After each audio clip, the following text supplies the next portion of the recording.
Hello and welcome. Kamusta kayong lahat dito? Welcome back. And pakilakasan na lang po ng volume ng reading na ito. Baka mahina sa gadgets ninyo. And so ang reading natin ngayon is about something about moving on. Let's find out what is this about the moving on. Let's break it in just what is this moving on message for my collective. If ever guys na nagawi kayo dito sa reading na ito, meaning this reading is meant to find you. Moving on, Spirit Guide Angels at mga collective, what is this about? Alright, the world. You guys are being protected. Know that your angel guides, gusto nang malaman mo na you are being guided and blessed. You are being watched. Yeah, you're being protected. Pinuprotektahan ka ng universe. And right now, wala kang dapat ikabahala dahil gusto ni universe na makita kang masaya, nagka-travel, to see the other part of the world, and meeting new people. Yeah. What else? Ano pa itong moving on? Kung gusto mo maglipat, maybe the universe giving you a chance na makapaglipat. Lipat ng trabaho, bahay, or new friendship, new group of people, or new relationship.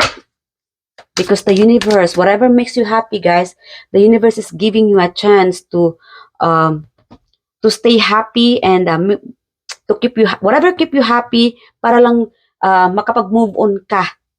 Yeah. See? Enjoy life, Knight of Wands, and enjoy what makes you happy and passion. Ano ba yung gusto mong talent, no? Like sayaw, pagsasayaw, listening to music. And if this is okay, pahabol ko lang ha, if your energy right now or you're currently not happy, the universe is cheering you up at this moment. Like again, gusto ng universe na magsaya ka, to find new friends or makahalubilo ng mga kaibigan or be surrounded with people who gives you happiness or making you smile and happy. Like again, it's all about happiness. Yun ang gusto ng universe na makita ka. For you to keep moving forward. So, cheer up and keep this vibration high dahil mahal na mahal ka ng universe. Alright? Okay. Ano pa? Alright, Spirit Guide Angels, what is this more about moving on? Okay. 5 of Swords. Yes.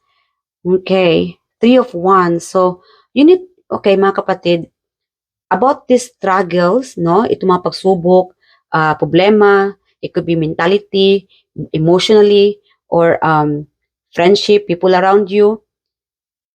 You are being protected. You are the winner. Ikaw ang bida dito, hindi sila. So, it's time to celebrate. Mag-celebrate ka na you get through all that challenges, the trials, yung mga pagsubok. Ikaw ang nangunguna. Ikaw ang matalino. Ikaw ang leader. Do not get back to from the past, no? So, hindi mo na kailangan pang balikan or tanawin pa yung mga nakaraan. Keep moving forward. Kaya nga meron tayo ditong moving on. Focus on the positive things. Let go and let God. And do not mind those people around you na ginajudge ka, pushing you down, dinidiscourage ka, ginagawa kang, I don't know, like insecurities. You are a fighter. Just keep fighting, face your battle, don't mind the others. And for that, your life is moving on, moving forward. You are guided, always pray, manalangin tayo palagi, believe in yourself, you are strong, you are brave. And psychically, you are strong as well. Emotionally. Yeah. Dream high and fly high. That's the collective energy. Malakas talaga dito yung inside dito from your spirit animals. I'm getting like this is a message from your spirit animals here. Dream high and fly high. Ano pa? Spirit guide, anong dapat malaman ng ating mga collective at this moment? Okay, see? Let go of something that doesn't make you happy. Paano ka makapag-move on if you are still holding back from the past? Mga pagsisisi, blaming yourself, let go. Chinicheer up ka ng universe kasi gustong-gusto ni universe talagang makita kang nakangiti, nagsasayaw, kumakanta, nagsasaya. Your soulmate is thinking about you. Yan. I do hope this reading gives you a good vibe, that your soulmate is thinking about you. This will be a good news for you. Good news, no? For you to keep moving on. You don't have to worry about the relationship because your soulmate is thinking about you.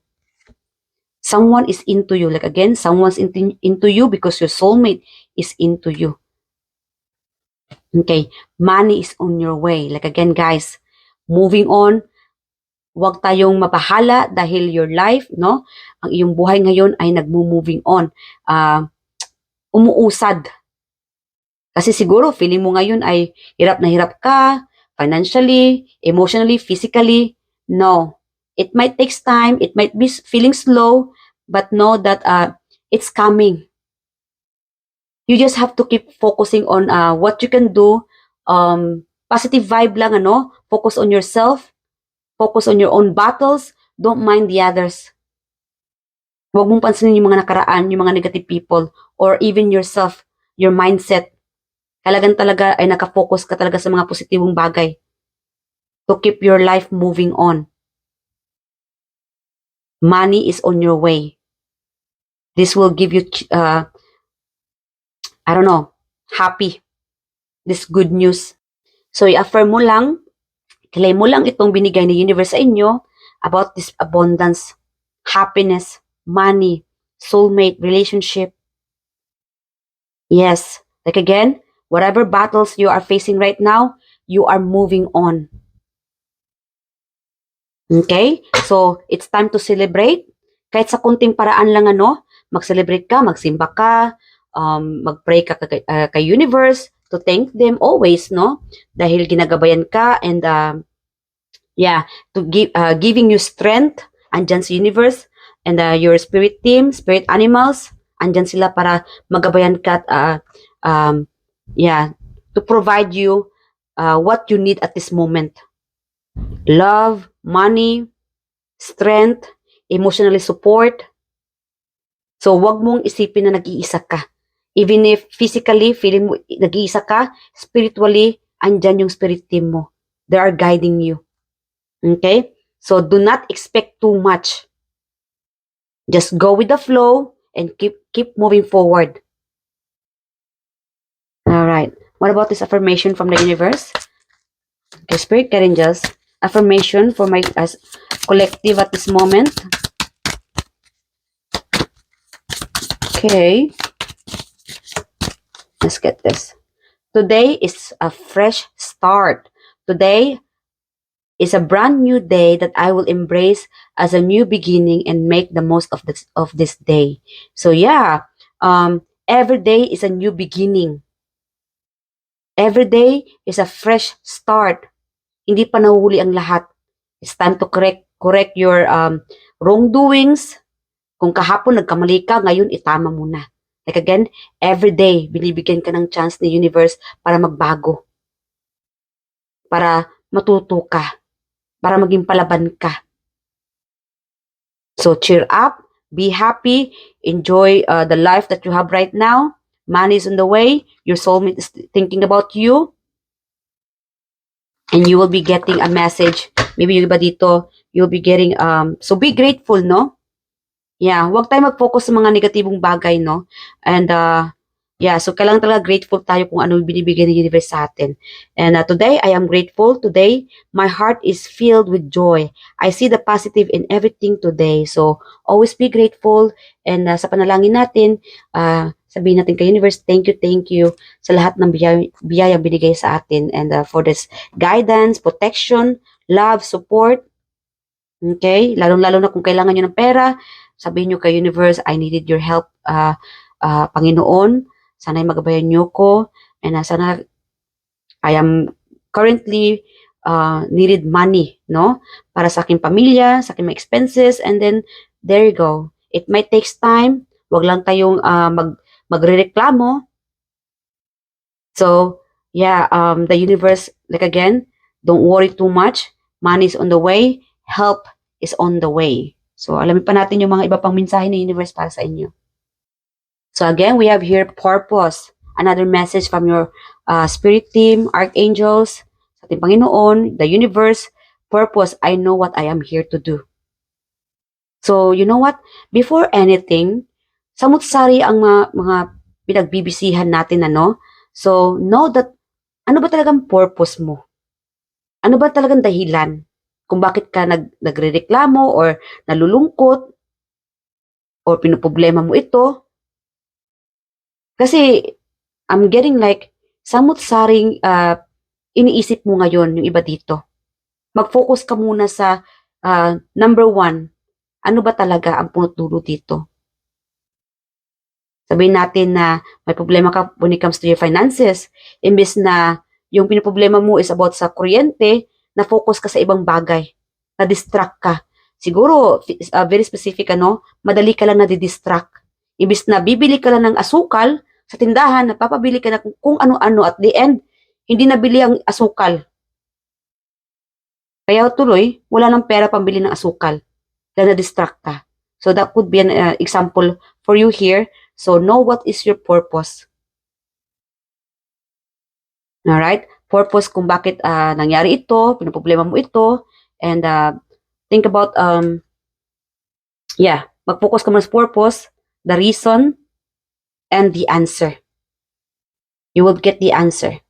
Kahit isa-isahin na muna natin, huwag natin ipagsama yung problema natin. One at a time lang muna. Slow down. Okay? Gratitude. Like again, be grateful. I am thankful for this life and the opportunities that it presents.